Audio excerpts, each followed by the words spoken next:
Hello everyone, and welcome to DTDcember Season 2. That's right, the network loved this series so much last year that they've renewed us for another set of episodes. For those of you who are new around here, last December, I created a new series inspired by Team 4-Star, aka the creators of Dragon Ball Z Abridged, where I would count down my top 12 GTA villains of all time throughout the course of the month, all leading up to Christmas Day when I would unveil my all-time favorite villain in the franchise. I won't spoil that list in case that sounds like something you might be interested in, but I will spoil the fact that I enjoyed making that series so much that I've decided to come back this year to run it back. But if we're gonna do a Season 2, you'd bet your ass it's gonna be twice as good as Season 1, which is why I'm doubling the size of this year's list from 12 to 24. Still though, the question remains, what will I count down this time around? Maybe since I talked about GTA's villains last year, the obvious answer might be to talk about its heroes. But even if I were to somehow include the protagonists of the original top-down games, we'd probably only barely make it to 24 entries, and it's not like there's really any difference between the 2D protagonists anyway. Perhaps I could count down Rockstar Games' top 24 video game delays, since that topic seems pretty relevant at the moment. I was right, by the way. No, we need something more fruitful, a topic vast enough to justify such a high number of entries. Wait, I've got it. This year, I'll be counting down Grand Theft Auto's top 24 missions. Think about it, almost every game in this franchise has its fair share of missions that are fun, unique, infamous, humorous, and most importantly, memorable. Yeah, I think that's the ticket right there, but of course,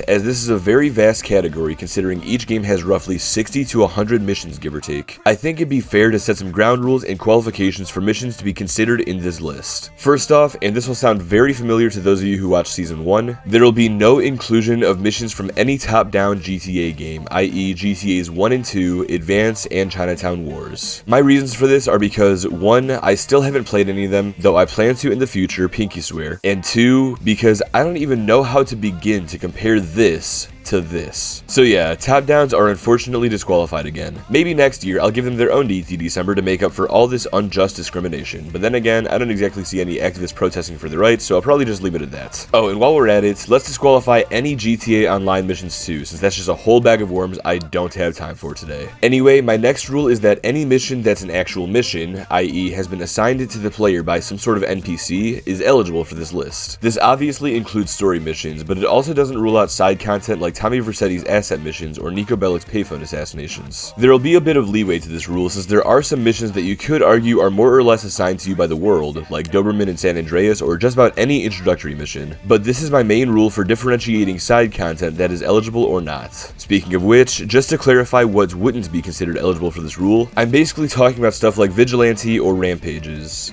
Well, apart from Trevor, since I suppose technically these could...